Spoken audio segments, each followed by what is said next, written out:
अपन ने okay different conditions में magnetic field की वैल्यूज देखा कि किस तरह से मैग्नेटिक फील्ड की वैल्यू अपन कैलकुलेट करते हैं।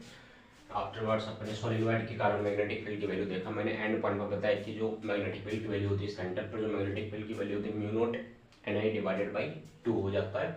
तो वो चीज़ आपको दिमाग में क्लियर रहना चाहिए, ठीक है। अब हमारे पास क्या होता है, टोरॉइड में क्या होता है कि जो हमारा जैसे सोलेनोइड में क्या होता है कि इस तरीके से हमारा वायर होता है, ठीक है। टोरॉइड में इसको हम क्या सर्कल में टर्न कर लेते हैं, ठीक है। तो ये अपन का कुछ इस तरीके से सर्कल में टर्न होगा, ठीक है। ये सर्कल में टर्न होगा। तो बेसिकली चेंज क्या होगा, कुछ भी चेंज नहीं होगा। यहाँ पर क्या होता है, एंड नहीं होता है। तो सबसे इंपॉर्टेंट पॉइंट क्या होता है, no end points, okay. No end points, okay. तो टोरॉइड्स में आपका नो एंड पॉइंट्स होता है, मतलब कि जो भी मैग्नेटिक फील्ड लाइंस होगा वो हर जगह आपका यूनिफॉर्म होगा, ठीक है। सो uniform magnetic field lines, uniform magnetic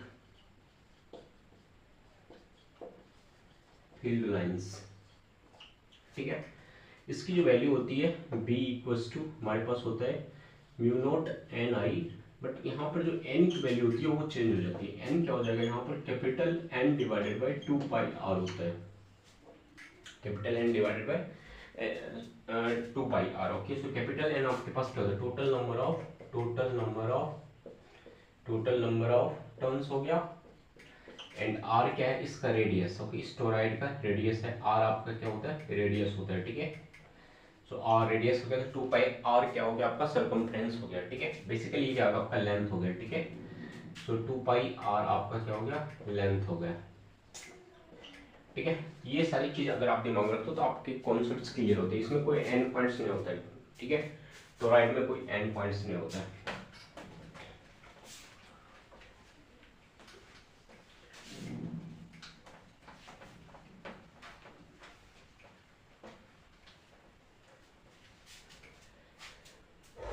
उसके बाद अपन के पास क्या होता है,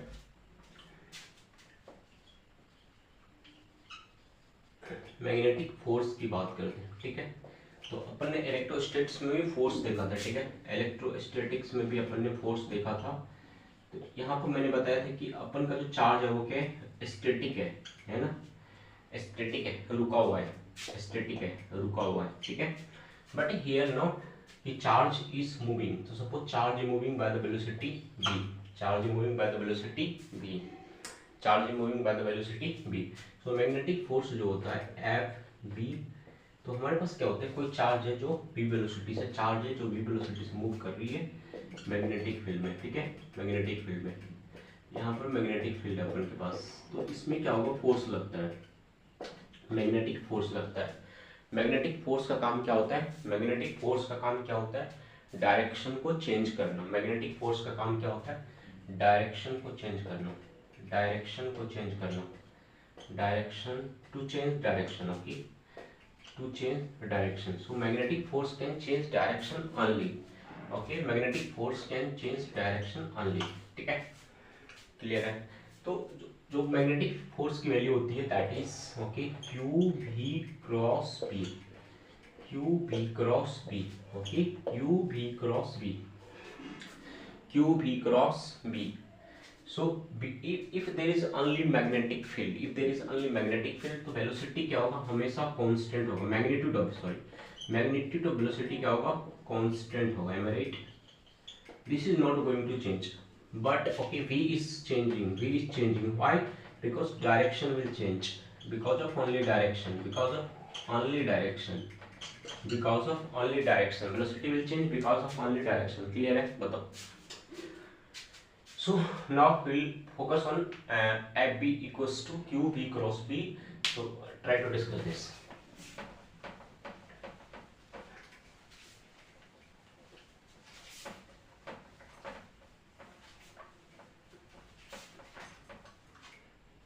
देखो पहले डायरेक्शन पे अपन काम कर लेते हैं, ठीक है। ये देखो, ये अभी अपन का मैग्नेटिक फील्ड क्या है, अंदर की तरफ, मैग्नेटिक फील्ड क्या है, अंदर की तरफ है। इसमें भी वेलोसिटी अपन ने दिया, ठीक है। फोर्स किधर की तरफ लगेगा, देखो बी क्रॉस बी, फिर से right hand thumb rule use करना है, फिर से right hand thumb rule use करना होता है अपन को, ठीक है। देखो वेलोसिटी किधर है, मैग्नेटिक फील्ड अंदर की तरफ है, मैग्नेटिक फील्ड अंदर की तरफ है, तो बी क्रॉस बी करो। देखो ये इधर फोर्स किधर लग रहा है, इधर की तरफ लग रहा है, तो जब चार्ज मूव करेगी तो फोर्स इस चार्ज पर किधर लगेगा, इधर की तरफ लगेगा। ये जो फोर्स होता है ये सेंटर को बताता है, ये फोर्स क्या बताता है, सेंटर को बताता है। ये फोर्स क्या बताता है, सेंटर को बताता है। ये फोर्स क्या बताता है, सेंटर को बताता है। क्लियर है, ये फोर्स क्या बताता है, सेंटर को बताता है। मतलब कि ये इस तरीके से टर्न लेने वाली है, इस तरीके से टर्न लेने वाली, इसका सेंटर इधर कहीं है, ठीक है। ये इधर आ जाएगा, देखो ये इधर जाएगा, तो अब ये इधर मूव करेगा, तो अभी देखो इधर फोर्स लगने लगा। अब ये इधर आगे देखो जाएगा, तो इधर देखो इधर फोर्स लगने लगा, ठीक है, देख रहे हो। तो ये क्या होता है, सर्कल का सेंटर फॉर्म करता चलता है, ठीक है। अभी अपन इसको शॉर्ट फॉर्म में निकालते हैं, क्योंकि अपन को कंप्लीट करना होता है पोर्शन, ठीक है। तो डायरेक्शन पे काम कर लिया, 80% वर्क तुम्हारा हो जाता है इस चैप्टर में, मैंने कितनी बार बता रखा है, ठीक है। सो फोकस ऑन डायरेक्शन, मैं कैसे डायरेक्शन के साथ खेल रहा हूँ, तुम भी ऐसे खेलना सीखो, तुम्हारा काम हो जाएगा, ठीक है। अब इधर आते हैं मैथ्स पे।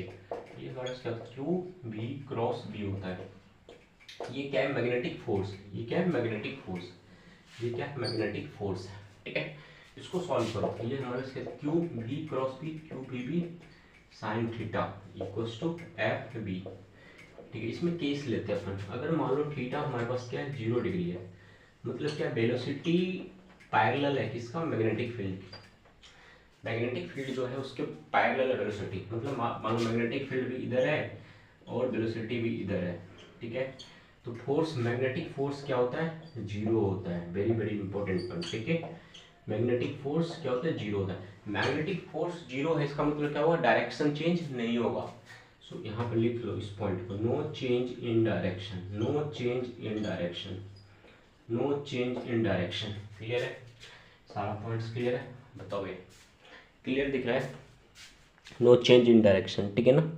हाँ, तो चेंज डायरेक्शन में कोई चेंजेस नहीं होता, जब पैरेलल हो जाता है वेलोसिटी मैग्नेटिक फील्ड का, तो डायरेक्शन में कोई चेंजेस नहीं होता है। ये चीज़ दिमाग में रखना, पूरा अच्छे से दिमाग में रखना, ठीक है। दूसरा केस क्या होता है कि जब हमारे पास क्या हो जाएगा, 90 डिग्री का एंगल हो जाएगा, ठीक है। जब हमारे पास 90 डिग्री का एंगल हो जाएगा, तो देखो जब थीटा हमारे पास हो गया 90 डिग्री, तो फोर्स क्या होगा, एफ बी क्या हो जाएगा, Q V B sine 90। Sine 90 की वैल्यू कितनी होती है, 1 होती है क्या, तो साइन 91। ये देखो क्यू वी बी, तो ये फोर्स क्या है हमारे पास, मैक्सिमम फोर्स है क्या, ये मैग्नेटिक फोर्स का ये मैक्सिमम फोर्स है कि नहीं है। और ये फोर्स इतना लग रहा है, तो डायरेक्शन चेंज होगा, so there is direction change, okay, there is direction, okay, changing. So यहाँ पे क्या होगा, डायरेक्शन चेंज होगा, देयर इज डायरेक्शन चेंजेस, वैसे लिखो, there will direction change, okay. So direction changes होगा, ठीक है, बिकॉज यहाँ पर फोर्स क्या लग रहा है, क्यू बी बी लग रहा है, ठीक है। ये वाला जो केस होता है, जो वेलोसिटी क्या होता है, परपेंडिकुलर होता है किसका, मैग्नेटिक फील्ड का। तो अभी करके दिखाया, देखो ये हमारे पास मैग्नेटिक लाइंस है मान लो, ठीक है। तो तुम किधर भी वेलोसिटी दे दो, इस प्लेन में कहीं भी वेलोसिटी दोगे तो क्या होगा, परपेंडिकुलर ही तो होगा, तो ये हमेशा सर्कल पे जाएगा, कहीं भी दे दो, ठीक है, हमेशा सर्कल पे जाएगा। कि भी क्रॉस बी हमेशा क्या होगा, इधर सेंटर की तरफ फोर्स लगेगा इस तरीके से और इस तरीके से, और ये कंप्लीट करेगा, ठीक है। अगर ये पूरा है ना, पूरा है, तो फिर ये पूरा सर्कल कंप्लीट करता रहेगा, पूरा सर्कल इस तरीके से कंप्लीट करता रहेगा, कहीं पर भी देख लो, ठीक है। बी क्रॉस बी है ना, ये चीज हो गया। अब हमारे पास क्या हो जाएगा, अगर थीटा की वैल्यू क्या हो जाएगी, 180 डिग्री हो जाएगी, मतलब ये हमारे पास क्या हो गया, एंटी पैरेलल हो गया, ठीक है। वेलोसिटी, मैग्नेटिक फील्ड इधर है मान लो, मैग्नेटिक फील्ड इधर है तुम्हारा, और वेलोसिटी तुम्हारे पास क्या है, इधर है, ठीक है। तो वेलोसिटी और बी के बीच का एंगल कितना है, 90 डिग्री हो गया है कि नहीं है। तो अब फिर से क्या हो जाएगा, मैग्नेटिक फोर्स क्या हो जाएगा, यहाँ पर भी मैग्नेटिक फोर्स तुम्हारा क्या हो जाता है, एफ बी क्या हो जाएगा, 0 हो जाएगा, एफ बी क्या हो जाएगा, 0 हो जाएगा। बताओ समझ में आता है। तो पैरेलल हो या एंटी पैरेलल हो, मैग्नेटिक फोर्स तो 0 होगा ना भाई, ओके। ये एक बात हुई, ठीक है, ये एक बात हुई। अब ध्यान से समझना, ऐसा भी तो हो सकता है कि दोनों फोर्स, इलेक्ट्रिक फील्ड भी हो मैग्नेटिक फील्ड भी हो, है कि नहीं। जब इलेक्ट्रिक फील्ड और मैग्नेटिक फील्ड दोनों होता है तो उसको हम कहते हैं लॉरेंज फोर्स, ओके। सो लॉरेंज फोर्स, लॉरेंज फोर्स क्या होता है कि जब हमारे पास इलेक्ट्रिक फील्ड भी हो और मैग्नेटिक फील्ड भी हो, तब जो फोर्स होता है एफ नेट जो होता है उस टाइम पर वो होता है हमारे पास Q E plus Q V cross B. ठीक है, यहाँ पर ये हमारे पास नेट फोर्स लगेगा जब हमारे पास इलेक्ट्रिक फील्ड लाइंस भी होगा और मैग्नेटिक फील्ड लाइंस भी होगा। ये काम करेगा मैग्नीट्यूड को चेंज करने का। मैग्नीट्यूड ये क्या करेगा, वेलोसिटी के मैग्नीट्यूड को बदलेगा। ठीक है, magnitude okay, so of velocity will change because of this, magnitude of velocity changes because of this, okay, so magnitude of velocity will change means from because of this force magnitude of velocity is changing, ठीक है, but because of this only direction of velocity is changing, direction of speed, okay, so only direction, this will change only direction, okay, ये सारा point पर दिमाग में रखना होता है आपको। ठीक है, ये आपका सिर्फ और सिर्फ डायरेक्शन बदलेगा और ये सिर्फ और सिर्फ आपका मैग्नीट्यूड बदलेगा। Because it's changing magnitude means there is a force, this force is responsible for changing magnitude, so means there is acceleration। so what is the value of acceleration? so simple सी बात है, acceleration क्या हो जाएगा q e divided by m, so this will change accelerate, this will accelerate the particle। so I will use this concept in cyclotron। cyclotron में अपन क्या करते हैं, particle को सर्कल पर घुमाएंगे और उसको एक्सेलरेट भी करेंगे फिर बाहर निकाल देंगे, तो हाई स्पीड से अपन टारगेट को हिट करेंगे। ओके, न्यूक्लियस को हिट करना होगा तो चार्ज पार्टिकल अल्फा पार्टिकल से अपन न्यूक्लियस को हिट करते हैं, वो कॉन्सेप्ट होगी। ठीक है, तो यहीं से अपन यूज करेंगे। तो यहाँ पर एक्सेलरेटर, तो ये क्या करेगा, ये फील्ड क्या करता है, एक्सेलरेट करता है, इसको हम एक्सेलरेटर की तरह यूज करते हैं। ठीक है, जब भी अपन को चार्ज पार्टिकल को एक्सेलरेट करना होगा तो इलेक्ट्रिक फील्ड अप्लाई कर देते हैं वहाँ पे। ये सारा चीज आपको एक एक चीज पता होना चाहिए। ठीक है, सो एक्सेलरेटर की तरह अपन यूज करते हैं इसको। ठीक है, क्लियर है, बताओ सारा पॉइंट हो कि कुछ भी फालतू नहीं लिखा हुआ है ना, everything is important. Okay, what I am writing, everything is important. Okay, everything is very very important, I am write to all of you. बताओ अब देखो हम क्या करते हैं, जब हमारे पास ओके वेलोसिटी क्या हो, परपेंडिकुलर हो मैग्नेटिक फील्ड का, तो हमारा पार्ट फोर्स क्या होता है, सेंटर की तरफ लगता है, सेंटर ऑफ सर्कल फॉर्म होता है। ठीक है, सो जब हमारे पास वेलोसिटी क्या है, परपेंडिकुलर है मैग्नेटिक फील्ड का, तो हमारे पास क्या होगा, सर्कुलर पाथ पे मूव करेगी हमारा चार्ज पार्टिकल। ठीक है, सर्कुलर पाथ पे हमारा चार्ज पार्टिकल मूव करेगी। ठीक है, तो ये हमारे पास क्या है, मैग्नेटिक लाइंस है, इसमें हमारे पास क्या है, वेलोसिटी से एंटर किया, इस प्लेन में कहीं पे भी एंटर करा दो, इधर करा दो, इधर करा दो, कहीं पे भी करा दो ना, वो सर्कल पे ही जाएगा। ये इसका ये सर्कल होगा, इसका ये सर्कल होगा, इसका ये सर्कल होगा। ठीक है, तो ये चीज आपको दिमाग में रखना है। ठीक है, जो भी सर्कल होगा, जो भी सर्कल फॉर्म होगा भाई, जो भी सर्कल फॉर्म होगा, समझो बात को।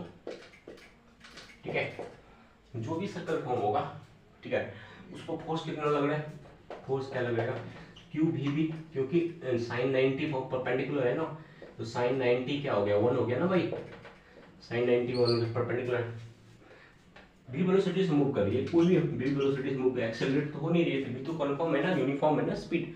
तो if the speed is uniform, so if motion is okay going on circular track, so what is the force, circle में मूव करने के लिए मेरे को कितना फोर्स चाहिए। ठीक है, अगर v वेलोसिटी से मैं मूव करना चाहता हूँ सर्कल पे, तो मेरे को सेंटर की तरफ कितना फोर्स लगाना पड़ेगा, mv²/r। इसका मतलब ये वाला फोर्स क्या कर रहा है, mv² के बराबर हो रहा है, ऑटोमेटिकली ये बराबर हो जाता है, तो सर्कल मूव करने लगा। समझ रहे हो मेरी बात को। इसका मतलब क्या हो गया कि क्यू भी जो होता है वो क्या हो जाता है, mv²/r के बराबर हो जाता है ऑटोमेटिकली। ठीक है, जिसके कारण वो सर्कल में मूव करने लगा है। ठीक है, सेंट्रीपिटल फोर्स प्रोवाइड कर रहा है ये magnetic force will convert into okay, magnetic force is sufficient to provide centripetal force. इसको लिखना, magnetic force is sufficient to provide okay what, centripetal force, am I right, centripetal force, am I right, okay. So now we'll play by this equation, on this equation, okay. इस equation पर अभी अपन play करेंगे। ठीक है भाई, सब कुछ समझ में आ रहा है सबको? देखो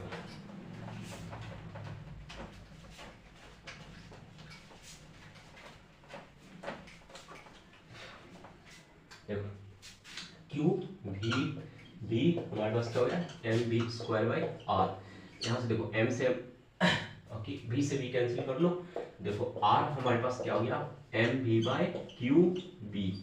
ठीक है, तो जो सर्कुलर पाथ पे मूव कर रहा है हमारा चार्ज पार्टिकल, उसका रेडियस कितना आ गया, M B by Q B. मतलब जो रेडियस किस पर डिपेंड कर रहा है, radius directly depends on mass. तो मास जितना ज्यादा होगा रेडियस उतना ज्यादा होगा, मास जितना ज्यादा होगा रेडियस उतना ज्यादा होगा। जो प्रोटॉन है और हीलियम है तो कौन किसका रेडियस ज्यादा होगा, हीलियम का ज्यादा होगा, है कि नहीं? तो वो चीज मास वेलोसिटी जितना ज्यादा होगा रेडियस ऑटोमेटिकली उतना बड़ा होता जाएगा। वेलोसिटी जितना ज्यादा होगा ओके उसका आपका होता जाएगा। लेकिन यहाँ पर देखना, जैसे मैंने हीलियम का एग्जांपल दिया, तो m बाई क्यू का रेशियो पे डिपेंड करता है कि चार्ज भी तो एक, तो यहाँ पर मैं ऐसे कर दूं, इसको m बाई क्यू ही लिखूं, ठीक है ना, क्योंकि ऐसे पे m से करोगे तो फिर गलत आंसर आएगा। ठीक है, सो m बाई क्यू पे दिमाग रखना। ठीक है, और इनवर्स ऑफ b देखो, inverse of b magnetic field का स्ट्रेंथ जितना कम होगा रेडियस उतना बड़ा होता है। यहाँ पर ये तो सारे चीज पे क्वेश्चन बनता है। ठीक है, you have to take care of all this point. ठीक है, from here what is velocity? So velocity हमारे पास क्या हो जाएगा, q b r by m, है कि नहीं? q b r by m हो जाएगा velocity, है कि नहीं? q b r by m। मेरे को टाइम पीरियड चाहिए, आई वांट टाइम पीरियड। तो टाइम पीरियड क्या होता है, 2 पाई r by velocity। so 2 pi r by q b r by m। Can I solve this? See here, so time period 2 pi r by v, तो ये अपन के पास क्या होगा 2 pi r by q b r by m, am I right? See, r to r is cancel out, r to r is cancel out, so what is this, 2 pi m by q b, this is time period, okay, this is time period. What does it mean कि इतना time लगता है अपन को circular path complete करने में, this time, okay, so this time will take place by the charge particle to complete the circle, okay, this time period is 2 pi m by q b. Once you know the time period you can calculate everything, you can calculate okay omega, okay, you can calculate okay frequency. So I am calculating both.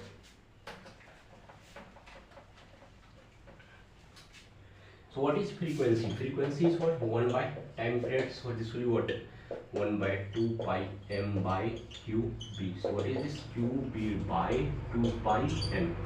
What is angular frequency, omega? Omega is what, 2 pi t 2 pi nu, yes or no?